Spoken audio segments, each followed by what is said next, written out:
Tara, can you tell us about your career as a life coach, how you got started in the profession, and what is becoming brighter Christian life coaching? Yeah. Oh, I'd love to unpack that. So I have a background in education. That's my degree. And I have also always been involved in ministry. I'm a Jesus follower. And in all of the years that I have been doing things in the education world, I've also very much been involved in leading Bible studies and small groups and mentoring. And but I also had a lot of health crises. And we can kind of go into that in another question a little bit later. I had a significant shift in my life in 2014 where I found a whole new level of health. And on the other side of that, I realized I have capacity again. I have capacity to invest in the community, to give back. And I wanted to dive deeper into what people kept saying to me, right? You receive, feedback from people. They say, oh, I see these strengths in you. And the conversations we have always seem to lead me to grow and change. And I thought, I think this is what the next season is about for me. And so I went and got a diploma in Christian life coaching and started my own business, Becoming Brighter. Becoming Brighter actually comes from 1 Corinthians 3:18. It's the Message translation of that particular verse where he talks about how we are daily being changed into a brighter and brighter reflection of the glory of God. And so when I think about life coaching, when I think about what I've received from life coaches, but also what I want to offer as a life coach, that's the invitation. Can we sit down with each other and dream about what it looks like to become a brighter reflection of everything that God created you to be, to bring him glory and to live the very best version of yourself that you can in the season that you're in. I love that, Tara. I believe when people hear the term life coach, they don't always understand the full extent or the full capacity of what a life coach does for a human being. And maybe people have their own definitions of what success in life means to them. Can you elaborate on that concept? What does success in life mean to you in terms of how it relates to our ability to reach our purpose in life? Oh, that's so good. That's so good. Because success it can almost be a trigger word for some people. It can sound scary or overwhelming. Or maybe when you think of success, you immediately think of the flip side of failure. And you say, well, I'm not successful because I've experienced all these failures. We can kind of put it in that win-loss mindset instead of leaning into, okay, win-loss mindset. Wow. What does that mean exactly? So if you are always stuck in a place where the only thing that matters is winning, you are always going to be disappointed, right? Because we are human and we fail. And so if you get into this place where it's only worthwhile if it's a win, and you define your win and you think about that all the time, and then when the loss comes, it can be so crushing and so demoralizing and so devastating that it keeps you stuck. You either refuse to try to win because you're afraid of the failure, or you become so driven by the win that when failure comes, you feel a loss of sense of self. And that just you lose hope. And when you lose hope, you lose everything. So setting that aside and thinking about success in a whole new way of growth, that, success is a journey. It's a lifelong, it's an ongoing process journey that continues to manifest your potential. How have you seen that kind of play out in your life? How have I seen that play out in my life? In multiple occasions. As a father, as a husband, as someone who gets out into the community to support young people, there's a level of discipline and excellence you need to carry yourself with, especially 100%. If you've been called to serve God's people on a high level. You need to set an example. And I believe that's one of the dilemmas we have as human beings is when we get put into uncomfortable situations, we don't understand how to respond correctly. Instead of pursuing the path that's meaningful and produces blessing, we look at it as pain. We look at it as punishment, and we start pursuing things that are expedient, drugs, other stuff, the quick fix. It temporarily suspends your responsibilities, but you need to build the muscle to get stronger. So how are you as a life coach helping people build the muscle they need? I'm not necessarily, you do need physical muscle. Oh, that's important.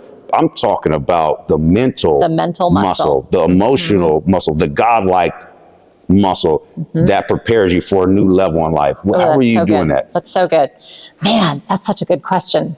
And there's like so many ways that my mind wants to go with that. Go any way you want, Miss Tara. Let me start with a scripture. So obviously I'm a Christ follower, and that's really important to me. And I feel like the greatest wisdom that we can find in how to be that best version of ourselves, how to find that next step forward is found in the Word of God. And it's so amazing how year after year after year, we see science proving what God has already said over and over and over. It's just crazy. And so Romans 12 is one of my favorite chapters in the Bible. I actually was in it this morning. And Romans 12:1 says that we are to be transformed by the renewing of our mind. That completely changes who we are when we change the way we think. Well, in the last decade or so, right, we have, last couple of decades, we've developed this whole new aspect of psychology called neuroscience. And it's all about, we can actually rewire our brains and rewire the way we think. Your mental syntax, like a code, changing the different codes in your brain. Yes, exactly. The way I talk about it a lot of times is on a dirt road. If you go on a dirt road and there's been a lot of rain, it develops those ruts. And we have ways of thinking that we have developed ruts over years and years and years of life. Maybe it is that fear of failure. Maybe it is that quick fix kind of attitude of I just need to feel better right now and not worry about the future. So we get stuck. We get in those ruts. And so the transforming by the renewing of your mind is saying, okay, we're going to get out the heavy equipment and we're going to grade that road. We're going to get rid of those ruts. We're going to develop new ones that actually get us where we want to go. And it's that repetitive, let's take the thought, where is the stuck place? Really, as a life coach, that's where we talk, right? Okay, I have a client right now who's wanting to have a successful romantic relationship. And she's in this process of stepping in and she is scared to death because, man, she's been hurt in the past, so badly hurt. And she sees it as personal failure. And so we have all these stuck thought patterns about what might happen if I step into this. So we have to unwrap that and say, okay, but what are the new ways of thinking about and inviting opportunity in? What does God say, right? About who you are and about who he's calling you to be and about how to relate to others and about taking risks, all of those things. So we find new ways of thinking and the transformation comes on the other side of that. Wow.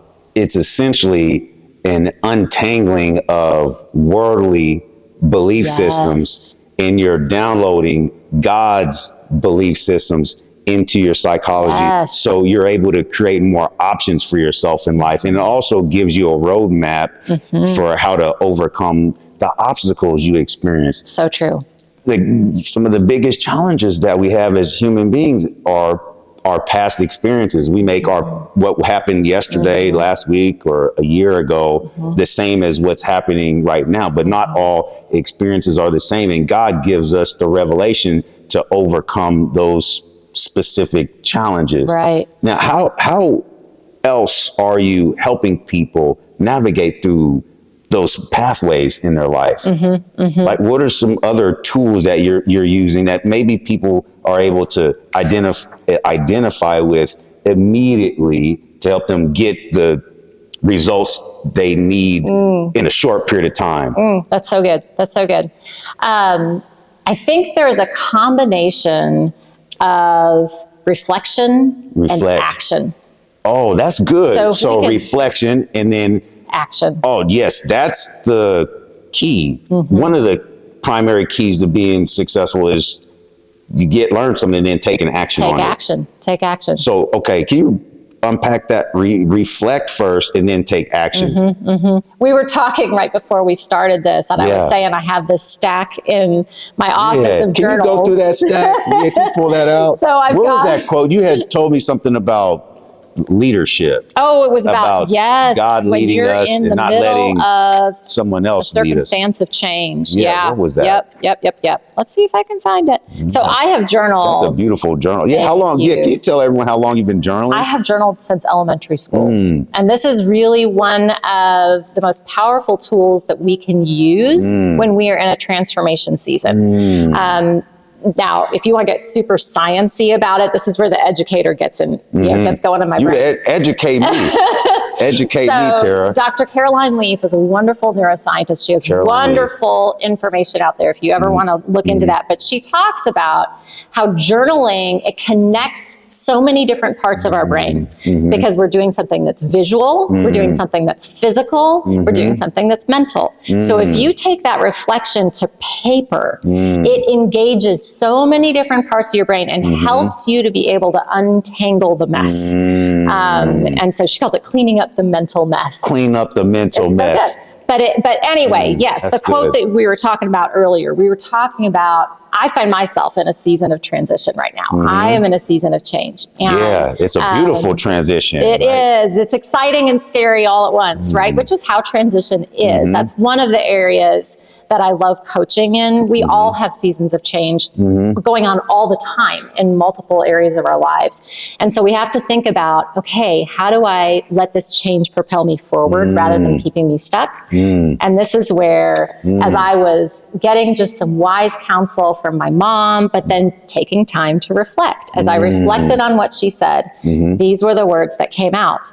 The location is not the leader. The dream is not the leader. The partners are not the leader. The ideas are not the leader. Even as my dreams take shape, my worship grows deeper, I must continue to exercise deep surrender to allow God to be the leader. And when he's the leader, come on now, all Tara. the rest. Come on now. That's amazing. So that takes so much pressure off of you as a leader, because now you're putting your success in God's hands, and he wants us to succeed more than we want ourselves to succeed. And our gifts, our talents, our abilities, our skill sets are not confined to one particular area. You can help anyone wherever you're at, whether you're here in America or you're in Europe, you're in Jamaica, it doesn't matter. God can use you where you're at. Wow. So that's the reflection piece. You take that time to reflect on what's going on in your life. Where are the areas that you're stuck? What maybe did you learn from your past experiences that you can apply to the future instead of being stuck in the past? Wow, that's Find wisdom. those new things.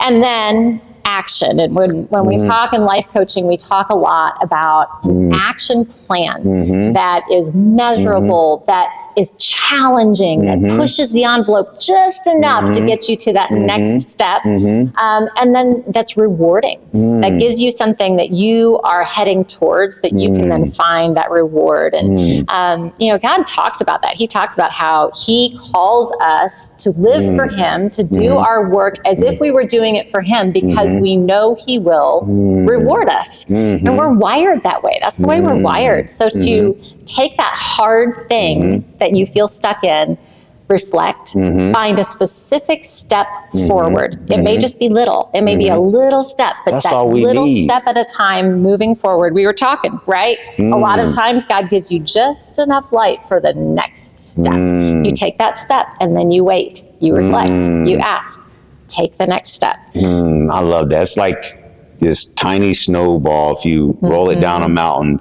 by the end of the journey, it's this big, massive snow boulder, which represents the strength in your spirit. Now, overwhelm is one of the major reasons why people stop taking action on their goals, because they don't have an understanding of how to process the steps they need to take to get from point A to point B. And I remember one of my favorite thought leaders, Eric Thomas, he says, success is in the routine. So if you have a routine, it makes your habits in the process less complex. So you have to be consistent. And he's not saying you need these massive actions that you need. Maybe it's 2 minutes a day, 1 minute, 5 minutes a day. Right. However, there needs to be a consistent pattern. And next thing you know, 1 year goes, or 1 day, 3 days, a year, 2 years goes by, and you've achieved all these great accomplishments. How do we help someone understand that concept? Success is in the routine. In the routine, and then the habits. I just had to apply this to my own life. Yeah, me too. I'm working on that, everyone. I'm working on that. Growth place, right? Some areas are easier than others. That's it. Absolutely true. But because I had a position where I was working for an amazing organization that gave me routine in my life, now I'm in a place where I have to create the routines. So I had to sit down and I had to map out, okay, where are the core areas in my life different skill set. Where are the core areas that I need to work and grow and find the routines for those. I love Atomic Habits. Great book. He was at the Global Leadership Conference. He talked about Atomic Habits. So powerful. Yeah, it was amazing. So I love powerful. Atomic. Small actions that produce massive results. That's it. And so when we talk about routines, a lot of times, especially if you're working with someone who has that deep inner drive, that ambition, that hunger to just get better and grow and achieve, is a natural leader, natural achiever. We want to literally create the best routines in every area of life and have it completely mapped out. I am so guilty of this. And we make it so hard that we're never going to be able to get where we want to go.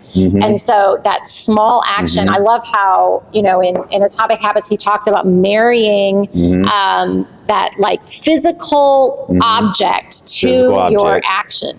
The physical object to your, marrying the physical object to the action. So you're setting yourself up for success. Set yourself up for success. And one of the examples is if you know that your temptation is to get that really sugary coffee on your way to work, but you're really trying to reduce sugar, you change the way you drive to work so you're not driving by that location. It's a little tiny It's a small action. change that makes a big difference. That's it. So good. That's it. And so for me, especially as a verbal processor, having a life coach in my life, having wise counsel in my life helps me figure those things out.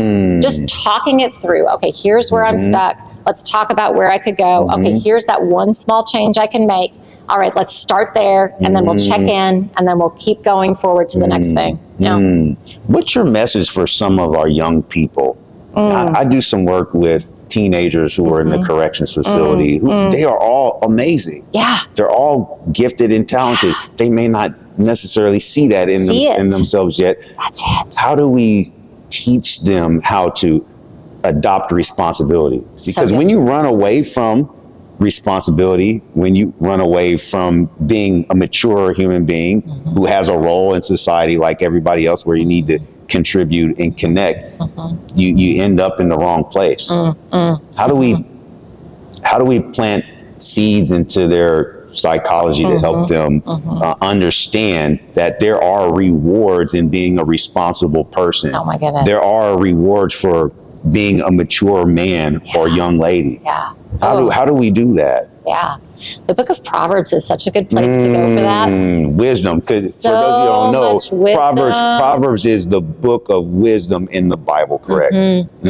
Would you recommend that's where most people should start for their life, just in general, to kind of know how to navigate through the uncertainties of this life experience? Both Psalms and Proverbs. Psalms comes right before the book of Proverbs. They're both right in the middle of the Bible.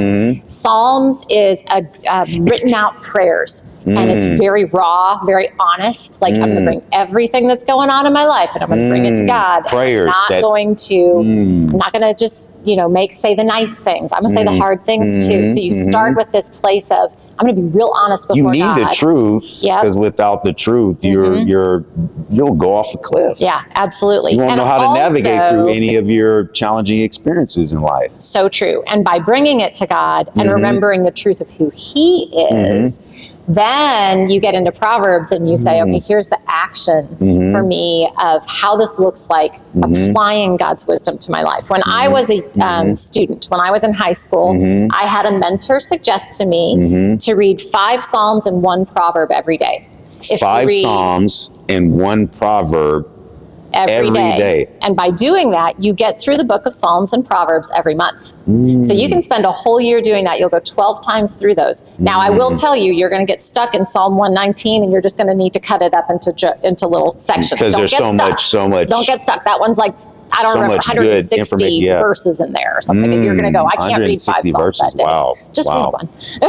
Yeah, start with 1. That's the power of 1. That's it. The power of 1. 1 is better than none. It is. So getting back to what you were asking, though, I think thinking about youth discovering, first of all, maturity. Moving into responsibility and maturity. I really believe it starts with being able to look in the mirror and see who God has made you to be. And recognize and embrace all that He has already gifted and created in you.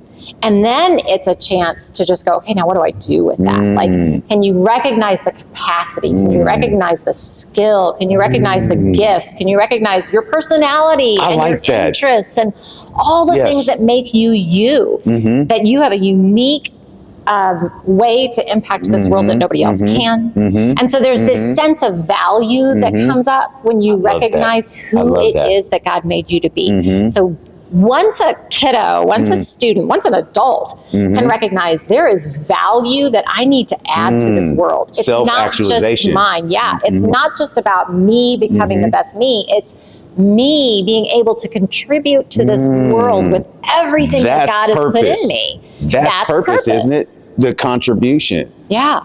And being able to connect. Dr. Myron Golden talks about that all the time. You can look him up. He talks about contribution, connection, and our ability to create things.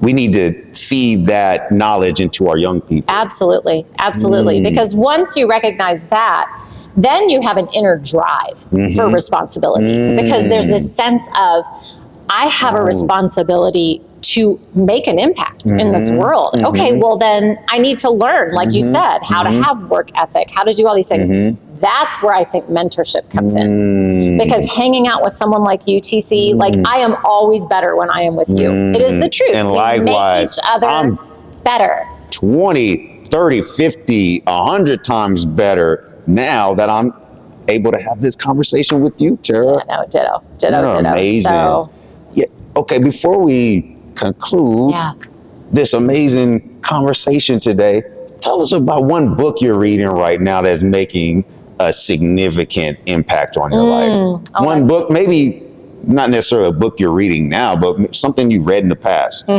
Oh, I am a voracious reader. I listen most of the time. I listen to audiobooks more than I do reading. You drive and physically. Yep, that's it. I'm in the car a lot of hours a day, cleaning your house. You could be listening to a book, all the things. I love audiobooks. So I am just finishing up Winning the War in Your Mind by Craig Groeschel. Greg Groeschel is beast. One of my favorite leaders. He opened up at the Global Leadership Conference, and you should have, it was so amazing. He talked about trust, and it set the tone for the entire conference. He's so good. He's so good. And Winning the War in Your Mind is an interesting book, because I've read quite a few of his books. In this book, he is very vulnerable and very real about some of the struggles that he's had in recent years with anxiety and with, really just that imposter syndrome almost, which you look at someone like Craig Groeschel and you're like, come on, man. Like, you've got it made. He's a confident person from my eyes. The largest church in the world. Like, how in the world could you be struggling with these things?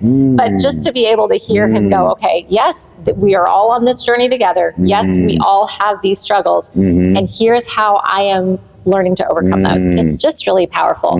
But even saying that, if you're looking for just one Craig Groeschel book to read, and you're really struggling with your life's purpose, finding your Chazone, CHAZOWN, weird word. Not calzone at Pizza Hut. But it almost even though is. that might be good too. Finding your calzone. Find your calzone. Finding your Chazone. He goes through a whole process of helping you discover your purpose. It's so good. Wow, that's so amazing. Can you tell us more about what your plans are for the future? I know you said you're at a transition, you're at a new season. That's life. You got winter, you got summer, you got fall, spring, etc. That's it. You're in a new season, getting ready to blossom and take on some new opportunities. Yeah. So what are we looking forward to in the future? That's so good. With That's so your good. life, Ms. Tara. Yeah. Well, and to kind of take your metaphor of the seasons and growth and all that kind of stuff, I really feel like right now it's in that tilling of the soil and planting the seeds. And so I know that it's don't be scared of the tilling. That's it. It doesn't feel great when you a seed and you under that, you in that dirt, planted deep down, and you're, growing and you're forming into this awesome tree. This awesome doesn't feel good right away, but boom, that's how you grow. That's it. Nurture it with water. You nurture it with other nutrients, the sun, even the rain and wind. It's all important. It all ties into the big picture of you growing into that beautiful plant. It really does. So in that season, I'm saying to the Lord, okay, I've got all these seeds of experiences and passions and desires. How do you want that to be formulated into the new spring, the new summer that's in front of me? And so obviously I have a passion for coaching, passion for speaking. And you are so great at coaching. You're a great speaker. You're a great motivator. You have like this warm spirit about it. I watch you mentor young people, and it's like, wow, she is just so amazing. These young people, they're so much better after they spend time with you. Oh, thank you. And it takes a special human being to take on that responsibility. So, but God trusts you with it. And you do such a great job. Thank you. I appreciate that. Appreciate it. I see it in you too. That's why I love bringing those kids down here. Honestly, for you, it's physical. It's visually on your face, that joy and that confidence that comes from just following after the calling that's on your life. It's so obvious. Follow the calling. That's the mission for all of us, right? Follow the calling. That is. So in this season, I'm taking all those things and I'm sitting with Lord and talking to some different mentors and leaders. I have some dreams. I have found that one of my greatest passions is to support other leaders and to bring organizations together to collaborate. So coming alongside, one of the things that I think is sad about the church is that a lot of times we work in silos and we don't work together. And so to be able you're Baptist, you're Catholic, you're this or that. We're all children of God. We're all kings and queens of the mighty King. There's no anything else outside of that is irrelevant. Well, and to use the great Abide phrase, we are better together. We are better together. We're I better believe together. it in the core of my soul. And so I'm just asking God, okay, how do you want me to be a catalyst for continuing to drive that collaboration? Catalyst for change. Well, Miss Tara, you have been incredible. We're going to clap it up for Miss Tara. This was an incredible podcast. High five. Thank you for so being much. here. Appreciate it. Yes, thank you, Tara. Those of you, we appreciate you for tuning in today. Please make sure you like this video, share this video, and subscribe to the TC Lifestyle Fit YouTube channel. And do you have other services or resources that our viewers can? You know what? I'll give you a couple of ways that they can contact me. Okay. Some individuals want some life coaching. But we thank you so much, Tara. Thank you. Those of you, let's keep focused on the goodness of God. Let's use our gifts to help each other grow and get better. And what did Tony Robbins say? When preparation connects with opportunity, that's how you grow. Yeah. And that's how you take advantage of all the great things that God has available to you. That's it. All right. Flexion in action. All right. Let's flex those muscles. Yeah, that she's got it. We always end with some muscle flexing. And we'll see you all next time. Thank you for tuning in. All right. Woo!